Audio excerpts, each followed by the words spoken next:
Shalom, selamat pagi Jemaat Berkat Bagi Bangsa. Kembali lagi bareng saya Julius Tarigan. Hari ini ya kita sudah siap-siap mau ibadah. Saudara-saudara jangan lupa untuk komen di live chat, kasih tahu kita kabarnya bagaimana. Mungkin saudara lagi menghadapi kondisi apa, kasih tahu kita semua ya di live chat biar kita sama-sama sebagai satu keluarga bisa punya quality time ya kan. Jangan lupa ya saudara, saya berharap saudara bisa untuk ngobrol-ngobrol di live chat juga. Dan saudara, hari ini kita mau memuji menyembah Tuhan. Saudara jangan malu-malu ya karena di rumah sendiri. Dan saudara juga jangan terikat dengan sofanya atau kasurnya. Kalau bisa saudara ambil waktu untuk berdiri, bersemangat memuji menyembah Tuhan ya. Amin. Mari sekarang kita mau memuji menyembah Tuhan. Mari kita bersama-sama ambil tempat yang ternyaman. Kita semangat di dalam Tuhan. Kita mau memuji Dia. Shalom jemaat Tuhan, mari pagi hari ini kita memuji nama Tuhan, bersorak bagi Dia. Kita agungkan Dia, Allah yang luar biasa. Tak terbayang kebesaran-Mu dan tak terbanding kekuatan-Mu Tuhan. Kau megah bagiku, segenap jiwa dan pengharapan telah ku serahkan untuk rencana-Mu Tuhan. Kau Raja atasku,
mengagungkan Dia.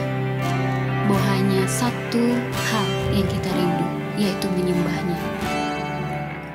Satu hal yang ku rindu, berdiam di dalam rumah-Mu. Satu hal yang ku pinta, menikmati bait-Mu Tuhan. Satu hal yang ku rindu, berdiam di dalam rumah-Mu. Satu hal yang ku pinta,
memujimu, aku menyembahmu. Kau Allah yang hidup dan menikmati semua kemurahan-Mu.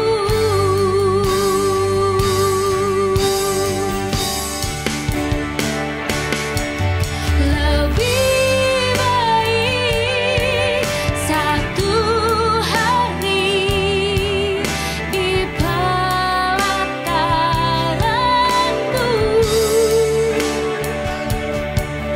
daripada 1000 hari di tempat lain.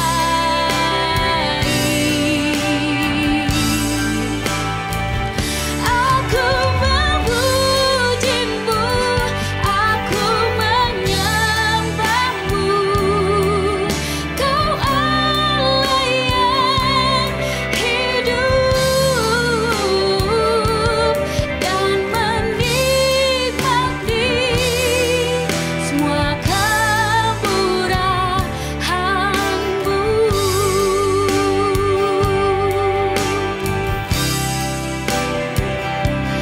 Dan menikmati semua kemurahan-Mu.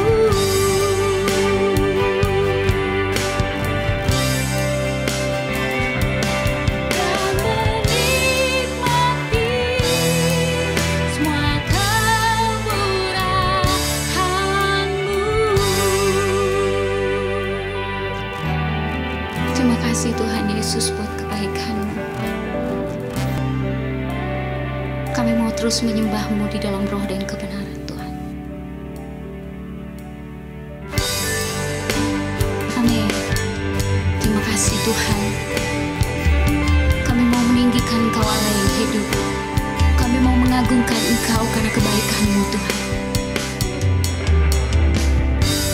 Ku menyembah dalam kudus hadirat-Mu. Hampiri tata kasih karunia-Mu Bapa.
kemenangan, pemulihan, kelepasan terjadi atas kami semua. Amin.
Selamat pagi Bapak, Ibu, Saudara, Jemaat CB3 yang dikasihi Tuhan.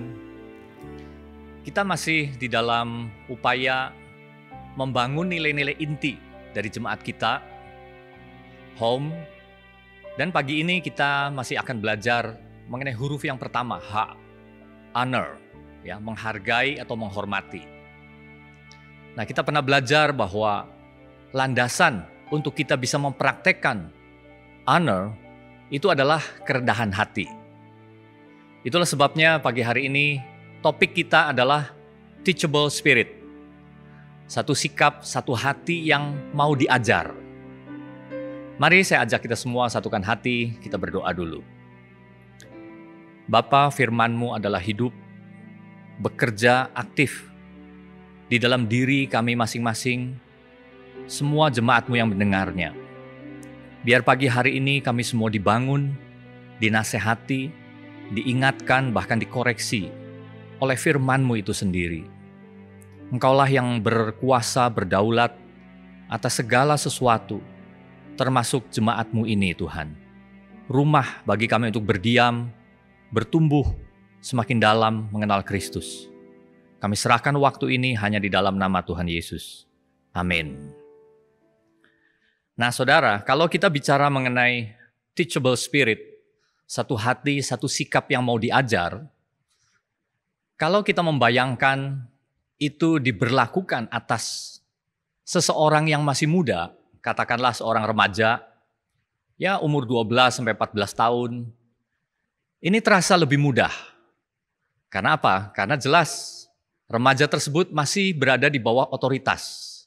Ada orang tuanya, ada gurunya, dan mungkin di gereja ada pembimbing-pembimbing rohaninya, ada kakak-kakak pembimbing gitu.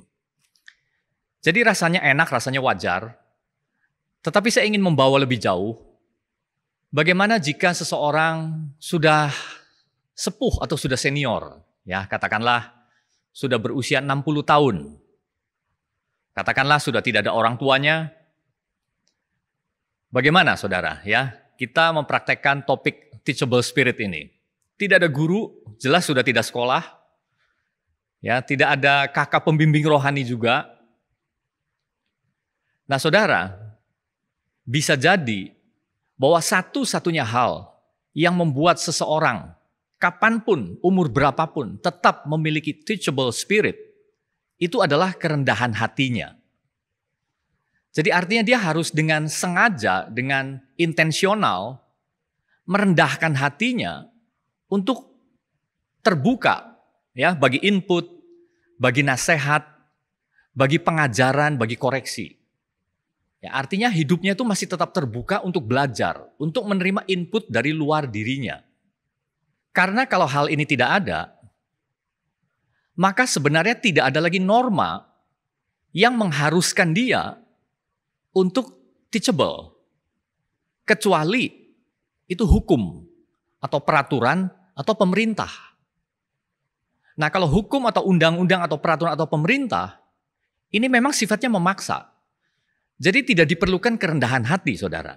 Untuk kita taat kepada hukum, tidak perlu rendah hati. Pokoknya ya taat saja. Ya, itu adalah undang-undang ya dari luar diri kita yang mengharuskan kita sebagai warga negara untuk taat. Tapi teachable spirit yang kita maksudkan di dalam topik pagi ini adalah sesuatu yang memang harus kita lakukan, sikap yang harus dibangun dan dikembangkan. Nah, saya ambil contoh saja, ini contoh praktis, ini kejadian pernah saya alami dulu sekali. Pada waktu saya masih muda sekali. Jadi saya ada di kota yang lain, bukan di Bandung. Dan karena satu situasi, saya harus mengantar seseorang untuk operasi karena tulangnya patah. Ya, ini dulu, saudara. Nah, jadi yang patah itu tulang selangka. Ya. Jadi waktu saya bawa masuk rumah sakit, saya dapat info bahwa ini harus dioperasi, dipasang pen katanya. Nah, pada waktu itu saya belum begitu memahami seperti apa sih persisnya dipasang pen. Pennya terbuat dari apa? Apakah lalu tertanam terus-menerus ataukah nanti harus diambil lagi, operasi kedua misalkan. Nah, jadi saya perlu informasi itu karena saya mengantar. Jadi setelah operasi selesai, saya tanya sama perawat, bisa nggak saya ketemu dokter? Ya, saya yang mengantar pasien A tadi. Nah, entah mengapa saudara, saya menangkap bahwa para perawat di situ, itu kesannya tuh segan atau takut gitu ya, terhadap si dokter ahli bedah ortopedi ini. Ya, kayak ada sikap takut gitu. Ya, tapi akhirnya saya ditunjukkan, ternyata dokternya ada di ruangan perawat. Jadi itu kan ruangan yang agak terbuka gitu ya. Jadi saya maju mendekati, ya saya menyapa gitu. Saya lihat dokternya memang sudah sepuh, saudara. Ya usianya kurang lebih lah. Kalau saya tafsir itu 60 tahun. Dan perawakannya itu tinggi besar. Ya. Jadi saya permisi dokter, saya yang mengantar pasien A. Tapi dokter ini nggak bereaksi, saudara. Ya. Dokter ini dia hanya lagi berdiri kayak lagi bertolak pinggang gitu ya. Entah lagi merenung apa. Dia tahu bahwa saya datang, ada gitu. Tapi dia nggak memberikan reaksi. Menoleh aja enggak, jadi dia menghadap arah yang berbeda gitu. Saya datang dari sana, dia menghadap ke sini. Menoleh aja enggak. Jadi saya terus bicara, dok saya mengantar, saya mau tanya boleh enggak. Tetap dia nggak ngomong. Jadi saya merasa agak terintimidasi. Jadi karena saya memang tidak paham, jadi akhirnya saya mengeluarkan pertanyaan yang mungkin pertanyaan bodoh gitu ya. Dok ini operasi ini dipasang apa dok? Itu pertanyaan kesekian setelah tidak dijawab-jawab. Dan akhirnya dokter ini jawab juga. Dia hanya bilang satu kata, plat. Plat gitu maksudnya ya. Terus disusul dengan kalimat kedua, apalagi. Gitu ya. Tanpa dia menengok, saudara. Ya. Jadi dia hanya mengatakan plat, apalagi. Maksudnya saya mau tanya apa lagi gitu. Ya sudah, karena saya pikir nggak bisa komunikasi, ya saya selesaikan, saya balik kanan dan saya pergi gitu. Saudara, maksud saya adalah itu bisa. Orang memilih untuk bahkan tidak melakukan tata krama pun bisa. Ya, padahal kita tinggal di Indonesia kan umum sekali. Orang melakukan tata krama, kalau ada yang manggil ya minimal nengok. Ya. Tapi seseorang yang sudah dalam posisi tertentu, karena saya bayangkan nih belakangan waktu saya renungkan, mungkin beliau dokter ini dia sangat hebat kan. Memang reputasinya hebat ya di kota tersebut. Bedah ortopedi sudah sepuh. Jadi boleh dibilang di sekelilingnya tidak ada lagi manusia yang menurut dia ada di atas dia gitu. Jadi dia bebas, saudara. Ya, mudah-mudahan saudara menangkap bahwa itu benar, sikap kerendahan hati untuk selalu teachable spirit memang harus kita yang membangun, kita yang dengan sengaja melakukannya. Tidak ada paksaan sebenarnya. Nah, mari kita baca satu teks dari Ibrani 13 ayat 17. Taatilah pemimpin-pemimpinmu dan tunduklah kepada mereka. Sebab mereka berjaga-jaga atas jiwamu sebagai orang-orang yang harus bertanggung jawab atasnya. Dengan jalan itu mereka akan melakukannya dengan gembira, bukan dengan keluh kesah. Sebab hal itu tidak akan membawa keuntungan bagimu. Saudara, kalimat pertama ini cukup tegas, sangat eksplisit, sangat jelas. Taatilah pemimpin-pemimpinmu dan tunduklah. Sudah pakai kata taatilah, tunduklah. Nah, ini konteksnya adalah gereja. Karena surat Ibrani, kalau konteks aslinya ini ditujukan kepada komunitas orang-orang Yahudi. Kalaupun ada orang non-Yahudi, tapi ini komunitas yang memang terikat oleh karena tradisi yang sama, agama yang sama, budaya yang sama, yaitu Yudaisme. Karena itu semua bahasa di dalam kitab Ibrani, ini adalah bahasa-bahasa yang akrab dengan kebiasaan mereka. Ya, dengan apa yang mereka percayai. Jadi ini satu komunitas. Nah, saat ini bagi kita, ini adalah pesan bagi gereja Tuhan. Satu komunitas yang memang dibentuk oleh Tuhan sendiri. Dan Tuhan katakan, taatilah pemimpinmu dan tunduklah. Ya. Nah, saudara, kalau hal ini kita tinjau dari satu sisi saja, ya, sisi manusia misalkan, persepsi manusia yang benar-benar murni, nggak ngerti mengenai gereja, mengenai Tuhan, maka saudara, saya mendapati ini prinsip atau perintah yang cukup aneh. Ya, karena apa? Pertama, di gereja itu kan orang sukarela, ya, tidak ada hukum, ya, tidak ada norma yang lebih luas yang mengharuskan seseorang itu taat atau tunduk. Orang tuh sukarela kan datang ke gereja, ya, melayani juga sukarela, memberi juga sukarela. Ya, maksud saya begini, kalau seseorang bekerja, ya, sebagai karyawan, contoh, itu memang ada sesuatu yang mengikat, memaksa dia untuk taat, ya, suka atau tidak suka. Karena apa? Karena dia digaji. Tapi kalau di gereja kan enggak, ya, itu maksud saya, saudara. Jadi semuanya murni berdasarkan hati yang rela gitu. Tapi dikatakan tunduk dan taat. Lalu yang kedua, pemimpin-pemimpin di gereja itu kan bukan orang tua kita. Ya, bukan ayah kita, bukan ibu kita, bukan paman, bukan bibi. Mengapa disuruh tunduk, suruh taat? Ya, itu yang kedua. Ya, jadi ini saya mengajak saudara untuk merenungkan nih, ya, untuk kita ketemu, ya, ketemu sebabnya. Lalu yang ketiga, manfaat lahiriahnya juga tidak selalu nyata. Ya, orang datang melayani itu bahkan berkorban, saudara. Ya, kadang-kadang kebanyakan tidak mendapat manfaat lahiriah yang nyata gitu, seperti orang digaji atau dibayar. Ya. Lalu berikutnya, di gereja itu kan kalau kita akui masih banyak orang-orang yang menjengkelkan, ya, dalam tanda kutip menjengkelkan. Maksudnya karakternya, sifat-sifatnya tidak selalu menyenangkan gitu. Bahkan para pemimpin-pemimpin itu juga masih punya banyak kelemahan. Entah itu pemimpin komsel, ya, pemimpin pelayanan, entah itu pendeta, bahkan gembala kita. Masih manusia yang punya kelemahan. Jadi mengapa kita disuruh taat, disuruh tunduk? Nah, saudara, kalau kita lihat ayat-ayat di atasnya, Ibrani pasal 13 ini, ternyata Allah mengaitkannya dengan satu hal, yaitu firman. Orang yang menyampaikan firman. Ya, itu kaitannya. Otoritas itu didapatkan terutama dari situ, saudara. Karena orang tersebut, pemimpin tersebut menyampaikan firman.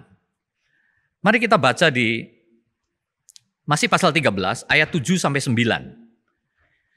Ingatlah akan pemimpin-pemimpin kamu yang telah menyampaikan firman Allah kepadamu. Perhatikanlah akhir hidup mereka dan contohlah iman mereka. Jadi rupanya ini berbicara kepada pemimpin yang bisa jadi sudah nggak ada. Ya, kalau tadi taati dan tunduklah kepada pemimpin-pemimpinmu, itu jelas bicara pemimpin yang masih ada yang sedang memimpin. Tapi yang ini, ayat ke-7, bisa jadi pemimpinnya sudah nggak ada, atau sudah berganti, atau sudah meninggal dunia misalkan.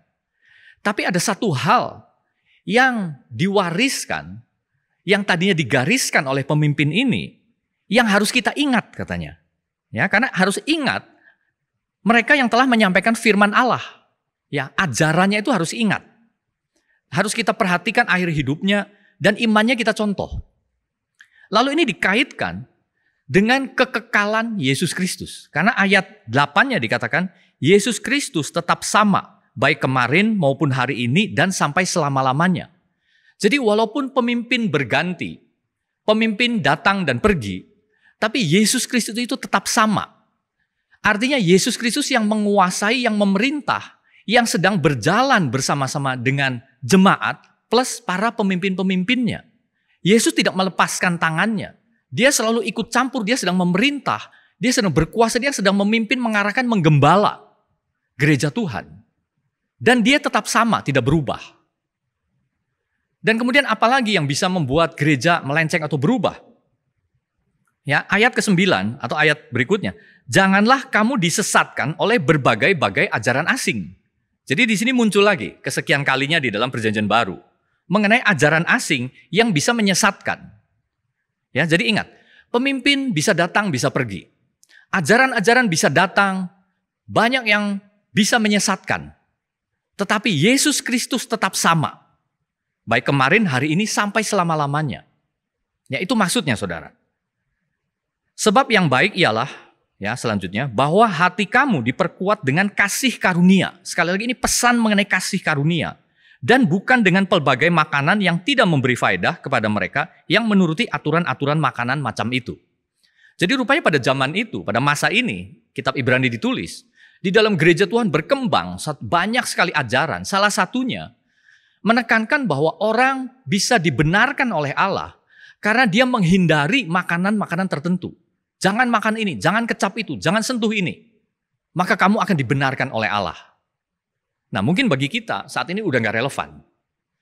Tapi saudara, tidak kalah banyaknya pada saat ini berbagai-bagai ajaran asing yang sebenarnya itu membelokkan gereja Tuhan. Tapi ingat, Yesus Kristus tetap sama. Kita harus cari berpegang apa itu kasih karunia yang mula-mula seperti yang diajarkan oleh para rasul. Makanya saudara, ini ayat berikutnya saya akan kaitkan karena ini lebih menjelaskan lagi dari Ibrani 13 ini. Itu ada di Efesus 4, 3 ayat, 12 sampai 15. Ya, saya akan bacakan. Jadi Tuhan memberikan rasul, nabi, penginjil, gembala, pengajar, ya, 5 karunia pelayanan, semuanya adalah pemimpin disebut. Itu untuk memperlengkapi orang-orang kudus bagi pekerjaan pelayanan, bagi pembangunan tubuh Kristus, sampai kita semua telah mencapai kesatuan iman dan pengetahuan yang benar tentang anak Allah. Kedewasaan penuh dan tingkat pertumbuhan yang sesuai dengan kepenuhan Kristus. Sehingga kita bukan lagi anak-anak yang diombang-ambingkan oleh rupa-rupa angin pengajaran, oleh permainan palsu manusia dalam kelicikan mereka yang menyesatkan, tetapi dengan teguh berpegang kepada kebenaran, di dalam kasih kita bertumbuh di dalam segala hal ke arah Dia, Kristus, yang adalah kepala. Jadi ini cukup rinci, saudara. Ya, bahwa pemimpin-pemimpin atau kepemimpinan di dalam jemaat itu memperlengkapi orang-orang kudus, seluruh jemaat bagi pekerjaan pelayanan sampai apa? Kita semua, artinya seluruh jemaat itu mencapai kesatuan iman dan pengetahuan yang benar. Jadi iman bisa terpecah, pengetahuan bisa ada yang salah. Ya, itu kalau kita pahami secara sebaliknya supaya kita melihat pentingnya. Lalu kedewasaan penuh, jadi artinya apa? Bisa orang tidak dewasa, saudara. Ya, tetap tinggal sebagai bayi rohani misalkan. Lalu tingkat pertumbuhan yang sesuai dengan kepenuhan Kristus. Berarti ada tingkat pertumbuhan yang tidak sesuai dengan kepenuhan Kristus. Dengan kata lain tidak bertumbuh. Ya. Lalu apa? Bisa diombang-ambingkan. Karena dikatakan sehingga kita bukan lagi anak-anak yang diombang-ambingkan. Jadi bisa jadi kalau anak-anak itu adalah selalu diombang-ambingkan oleh rupa-rupa angin pengajaran. Lalu bagaimana sifat dari pengajaran? Dikatakan apa? Permainan palsu manusia. Dalam apa? Kelicikan mereka yang menyesatkan. Sudah palsu, sudah licik, sudah menyesatkan.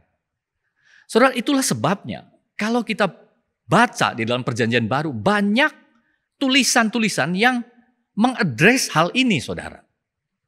Pada waktu gereja masih begitu muda, ini sudah menjadi isu yang besar.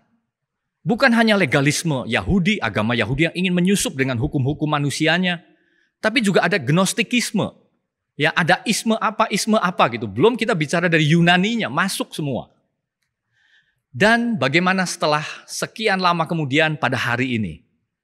Sama, saudara. Bahkan lebih kompleks. Ya, lebih halus kadang-kadang. Ya, lebih tersamar. Jadi tidak heran taat dan tunduk, kepemimpinan dikaitkan dengan penyampaian firman sebagai sesuatu yang memang harus dibangun gitu. Ya, jadi ini memang harus dibangun, saudara. Ya, tidak bisa tidak, dan membangunnya tidak bisa sembarangan. Ya, saudara bayangkan, saya sudah pernah sampaikan, ibarat orang membangun rumah. Apalagi kalau kita bicara fondasi, strukturnya, baloknya, kolomnya. Sesuatu yang harus ditegakkan, yang menopang, yang menyangga.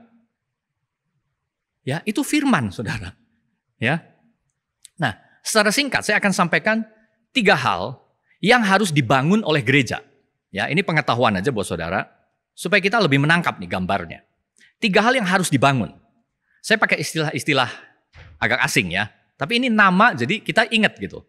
Yang pertama adalah koinonia, artinya persekutuan. Ini harus dibangun.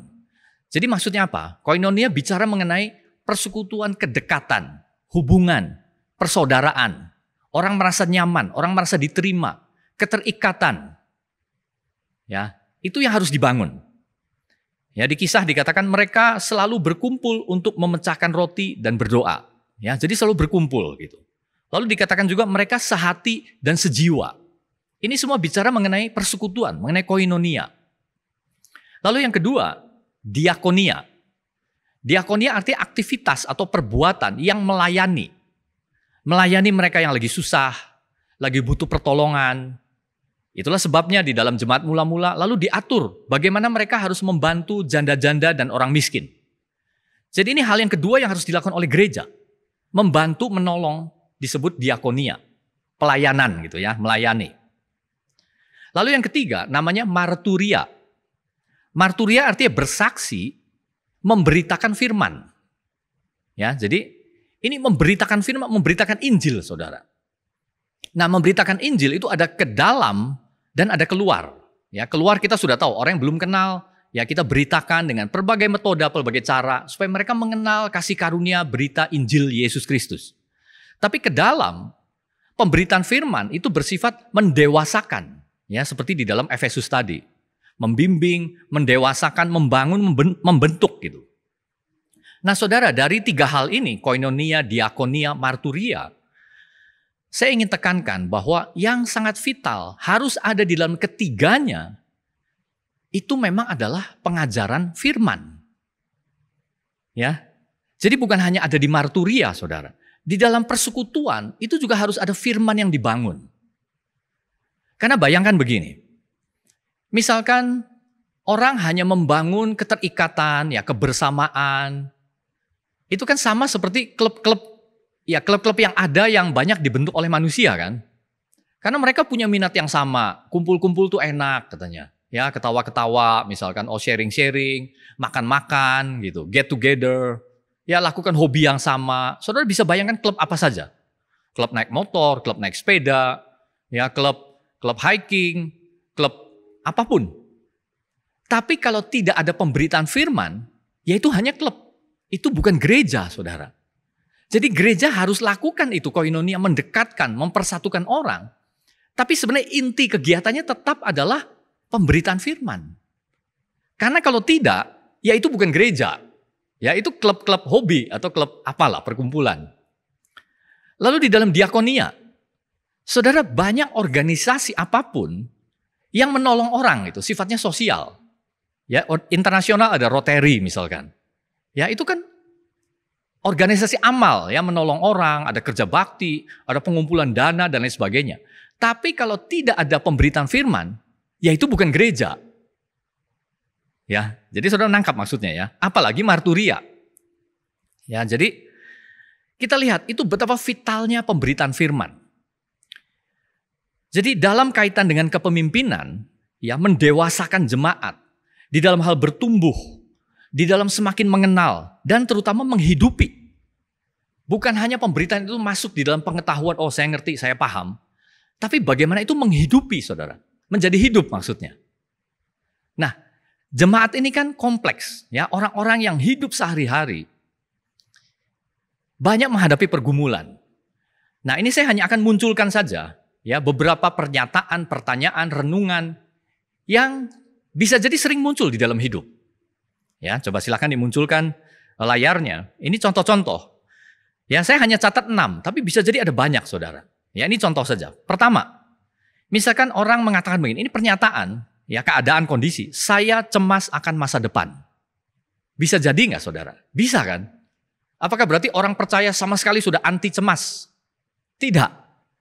Pada waktu ada pencobaan, pada waktu ada ancaman, pada waktu ada pergumulan yang besar, bisa jadi orang cemas melihat masa depannya. Ya. Yang kedua, hidup saya ditentukan oleh siapa? Ya, ini pertanyaan. Ya, tidak semua orang sadar untuk mempertanyakan ini. Tapi bisa jadi suatu saat muncul. Nah, ini pertanyaan yang tricky, saudara. Siapa yang menentukan hidup saya? Coba saudara pikirkan sekilas saja. Kalau saya menjawab, saya yang menentukan hidup saya sendiri. Lalu Tuhannya di mana? Lalu kalau orang jawab, Tuhanlah yang menentukan hidup saya. Oh, berarti saya boneka. Berarti saya robot. Ya, tidak ada kehendak bebas. Lah, jadi gimana? Oh, dicari jalan tengah. 50-50. Kooperasi. Atau 70-30. Atau 60-40. Ya, orang akhirnya bisa bikin rumus-rumus seperti itu, saudara.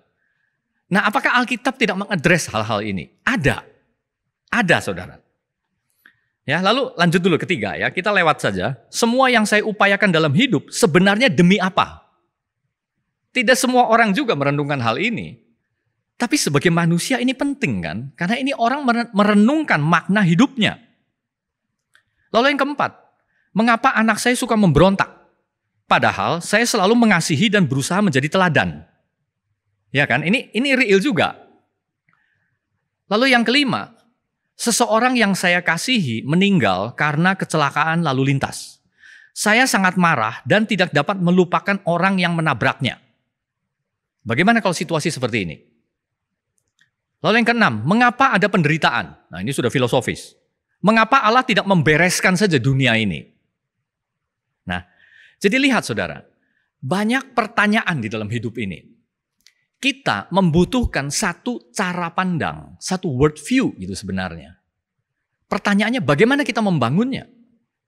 Apakah dibiarkan saja jemaat Tuhan itu mencari ke sana kemari, bahkan mendengarkan khotbah dari sana sini, pengajaran sana sini yang baik, hamba Tuhan yang terkenal, khotbahnya enak, khotbahnya bagus. Apakah cukup dengan itu, saudara? Kalau itu cukup, sebenarnya tidak perlu gereja lokal. Biarlah gereja Tuhan itu bersifat universal saja. Apalagi seperti saat ini kan, orang bisa buka manapun, internet, YouTube, podcast, apapun. Apakah itu yang Tuhan maksudkan? Pada waktu dia bicara Yesus sebagai kepala dan kita adalah anggota tubuhnya. Ada telinga, ada mulut, ada mata. Ya, saudara ingat konsep-konsep yang Alkitab ajarkan. Jadi maksud saya, saudara, ada banyak gagasan dari dunia yang merespon isu-isu tadi. Yang non-Alkitab. Kalau gereja Tuhan, dan Tuhan memberikan tugas ini kepada para pemimpinnya, tidak membangun secara sedemikian landasan firman Allah ini untuk dijadikan dasar, untuk dijadikan struktur, di mana orang menaruh cara berpikirnya, menaruh cara pandangnya atas pengalaman hidupnya, maka gereja lemah. Jadi ini yang saya mau tekankan, mengapa kita harus teachable spirit, punya hati yang rendah, yang mau diajar. Saya fokus pagi hari ini adalah pada bagaimana kepemimpinan di dalam jemaat membangun pengajaran yang alkitabiah. Nah, bisa jadi gereja yang satu dengan yang lain berbeda, tapi itu bukan ranah kita, saudara. Yang jelas ini keluarga kita. Ya, saudara, saya ibaratkan, kalau kita mengabaikan hal ini dan jemaat sudah bertumbuh apa adanya saja, pemimpin tidak usah terlalu peduli, ya pokoknya ya khotbah asal baik, bisa juga diseling-seling dari luar. Coba saudara bayangkan begini, misalkan di dalam satu rumah, lalu semua anggota keluarga itu selalu jajan di luar. Ya ini cara berpikir yang gampang aja, supaya saudara menangkap. Jajan terus, sarapan ya jajan di luar, makan siang jajan, dan masing-masing gitu. Ya, makan malam juga jajan di luar. Saudara, kalau kita kaitkan dengan keadaan keluarga-keluarga modern saat ini, bisa jadi waktu makan, kalau sarapan kelewat misalkan, makan siang kelewat, makan malam, itu bisa jadi adalah satu-satunya waktu keluarga itu berkumpul secara quality time gitu. Ya, dengan menu yang betul, ya tidak harus mahal, tidak harus mewah, tapi ada kebersamaan. Saudara, jadi gereja harus menitik beratkan saat di mana jemaat makan firman secara bersama-sama. Seperti keluarga yang sehat, ada waktu untuk kumpul dan makan bersama. Dan makannya itu harus sedemikian, saudara. Tidak harus mewah, tidak harus canggih khotbahnya. Tetapi ini sesuatu yang dibangun dengan sengaja untuk memperkokoh ya iman di dalam menghadapi hidup sehari-hari. Saudara percayalah, ada sebabnya. Mengapa tulisan-tulisan Perjanjian Baru, Paulus begitu menekankan hal ini. Bahwa kita harus bertumbuh di dalam pengetahuan yang benar, di dalam pengajaran yang sehat, ya, di dalam doktrin yang sehat yang benar. Bukan sekedar bahwa di luar itu belantara pengajaran yang rupa-rupa, tapi terutama juga hal ini membangun sesuatu di dalam orang untuk menjadi modal di dalam problem hidupnya. Ya, saya ambil contoh saja, misalkan yang nomor berapa tadi ya? Nomor 4. Mengapa anak saya suka memberontak?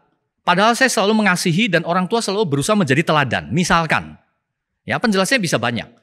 Tapi saudara, untuk menjawab hal ini, itu ada banyak gagasan di luar sana. Ada banyak isme, ada banyak cara pandang. Misalkan, satu cara pandang yang sangat humanistik. Orang harus menemukan jati dirinya, katanya. Oh, anak kamu begitu. Ya, itu karena dia belum menemukan jati dirinya. Jadi kamu harus dorong dia, ya, tingkatkan rasa percaya dirinya, tingkatkan rasa keyakinan dirinya supaya dia menemukan jati dirinya. Saudara, kalau sekilas saja ini pembahasannya tidak dalam. Berdasarkan Alkitab, apakah jati diri dari manusia? Pendosa. Jadi kalau kita memegang teguh ajaran ini, temukan jati dirinya. Yang diteguhkan adalah sifat keberdosaannya, saudara. Tidak ada koreksi, tidak ada Injil yang disampaikan, tidak ada terobosan supranatural dari Allah masuk ke dalam hidup anak tersebut. Jati diri saja terus.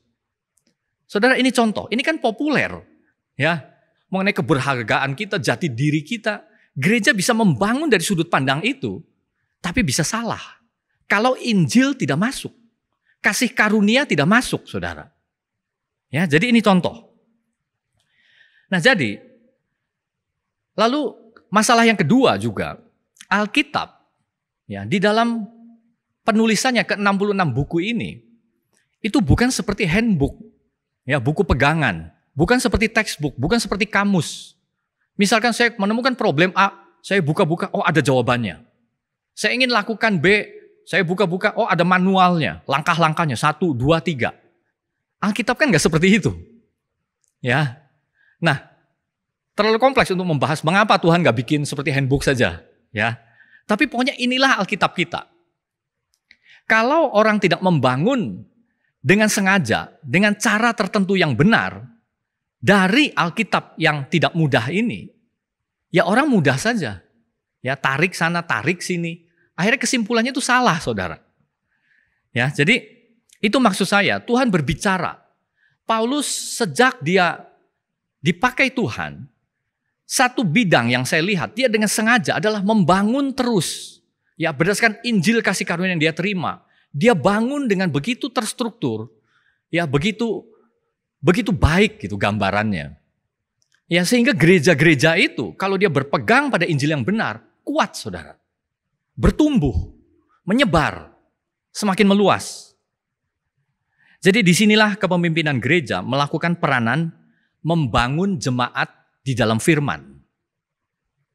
Ya. Jadi apa yang bisa kita lakukan, saudara? Ini hal terakhir, hal-hal praktis. Pertama, sekali lagi kembali kepada topik. Mari kita merendahkan hati kita. Memiliki teachable spirit. Kita taat dan kita tunduk. Ya. Lalu yang kedua, mari kita honoring the word. Ya, menghormati, menghargai firman yang sedang dibangun di tengah-tengah kita. Bagaimana caranya? Saya mendorong kita semua mendukung, punya kerinduan, punya antusiasme untuk belajar. Ya, kita mulai membangun, ya, masih lewat Zoom, ada kelas-kelas. Itu adalah dalam rangka kita meneguhkan jemaat ini di dalam fondasi Alkitabiah kita, saudara.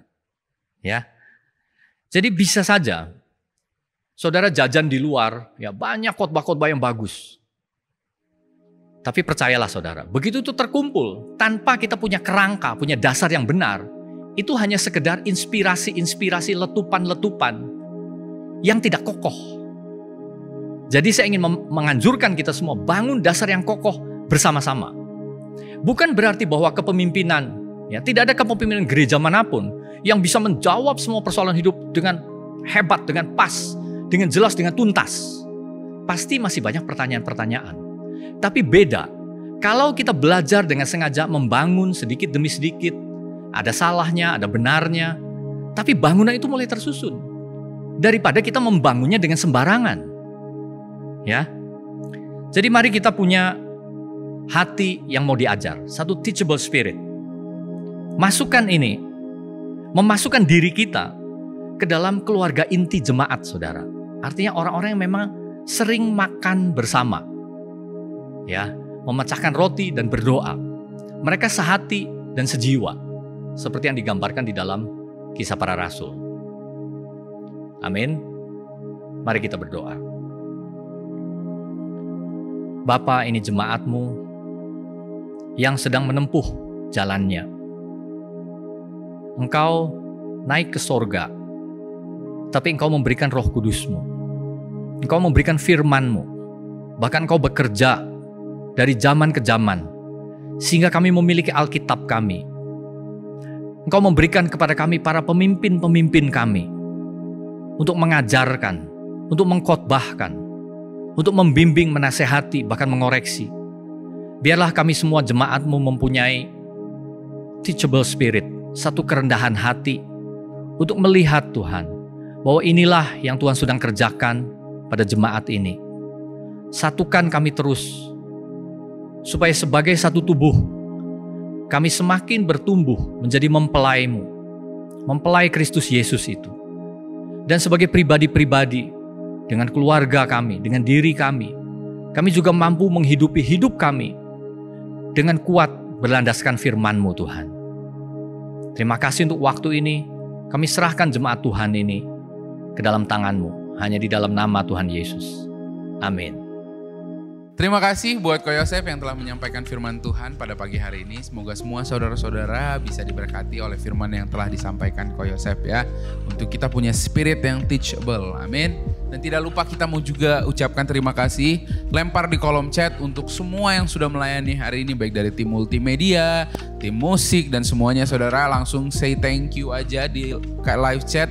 Atau bahkan saudara go di extra mile, langsung kasih tahu orangnya terima kasih telah melayani hari ini. Karena itu bisa membangun si orangnya ya, personnya sendiri. Jadi semakin semangat lagi untuk melayani Tuhan. Amin. Dan kita mau mengundang buat setiap saudara sebagai satu jemaat berkat bagi bangsa. Kami mau mengundang saudara-saudara yang baru pertama kali ngeklik, baru pertama kali ikutan, baru pertama kali join ibadah online kita untuk bisa mengisi form yang ada di bawah sini. jb3.org/new visitor. Kenapa? Karena saudara, kami ingin mengenal saudara jauh lebih dalam lagi. Karena kami ingin saudara bisa menjadi bagian dari keluarga kami. Amin. Dan kita ada persembahan diakonia. Persembahan diakonia ini diperuntukkan untuk jemaat kita yang sedang berkekurangan. Saudara, di kondisi hari ini semakin sulit, semakin berat untuk menjalani kehidupan. Kita sebagai satu jemaat mari sama-sama bergotong royong untuk menolong saudara-saudara kita yang hari ini dalam kesulitan dengan cara persembahan diakonia. Karena setiap persembahan diakonia akan disalurkan untuk membantu saudara-saudara kita. Amin. Dan ada persembahan juga, persembahan yang tiap minggu kita lakukan. Saudara, konsep persembahan yang ini itu bukan kayak saudara lagi nonton bioskop. Ketika saudara nonton bioskop, saudara harus membayar sesuatu untuk bisa masuk dan nonton. Atau nonton konser, harus bayar tiket baru nonton konsernya. Saudara, ini gak seperti itu, saudara. Persembahan ini adalah bagian dari hubungan saudara dengan Tuhan. Ketika saudara memberi sebuah persembahan, itu memang masuknya ke jemaat. Tapi percayalah bahwa ini adalah satu act, satu hal yang saudara lakukan untuk memberitahu Tuhan, bukan memberitahu Tuhan ya, kayak sedang mendeklarasikan kehidupan saudara bahwa saya memuji menyembah Tuhan, saya memberi persembahan yang terbaik. Amin. Semoga saudara-saudara semangat untuk memberi dengan sukacita dan tulus hati. Amin. Kita mau beri yang terbaik, kita mau berdoa. Tuhan, terima kasih buat hari ini. Tuhan telah memberi kami kesempatan untuk kami boleh memberi, Tuhan. Bapak, kami berdoa biar apa yang kami berikan ini, Tuhan, ini boleh memberkati banyak orang. Apa yang kami berikan ini boleh memperluas kerajaan-Mu, Tuhan. Kami berdoa biar setiap persembahan yang kami taruh itu menyukakan Engkau, Tuhan, memberi sukacita dalam hati-Mu, Tuhan. Bapak, kami berdoa biar persembahan ini menjadi satu dupa yang harum di hadapan Engkau. Terima kasih sekali lagi Tuhan buat kesempatan ini. Kami mau memberi dengan penuh semangat, dengan penuh sukacita dan tulus hati. Dan semua yang siap memberi katakan, amin. Kita mau lihat video pengumuman 1 minggu ke depan.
Bapak, Ibu, Saudara, ibadah kita sudah selesai.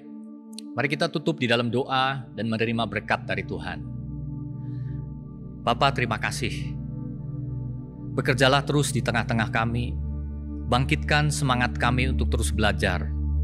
Satukan kami di dalam kerendahan hati. Engkau terus memberikan kasih karunia kepada gembala kami, kepada para pemimpin kami, untuk mereka terus melayani dengan rela hati, dengan kekuatan, dengan hikmat yang dari Engkau sendiri. Sehingga semuanya menjadi pertumbuhan yang sehat bagi kami. Kami semakin kokoh di dalam Engkau, Tuhan. Dan biarlah Engkau terus memberkati hidup kami dari hari ke hari. Saudara, diberkatilah kita semua, karena Tuhan selalu mengarahkan wajah-Nya kepada kita, menyinari hidup kita dengan wajah-Nya.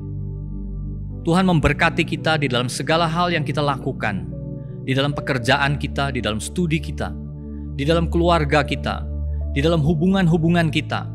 Setiap pribadi di dalam jemaat ini akan tetap tinggal di dalam kasih Allah yang sudah dinyatakan di dalam kasih anaknya Yesus Kristus dan di dalam persekutuan dengan Roh Kudus dari sekarang sampai selama-lamanya.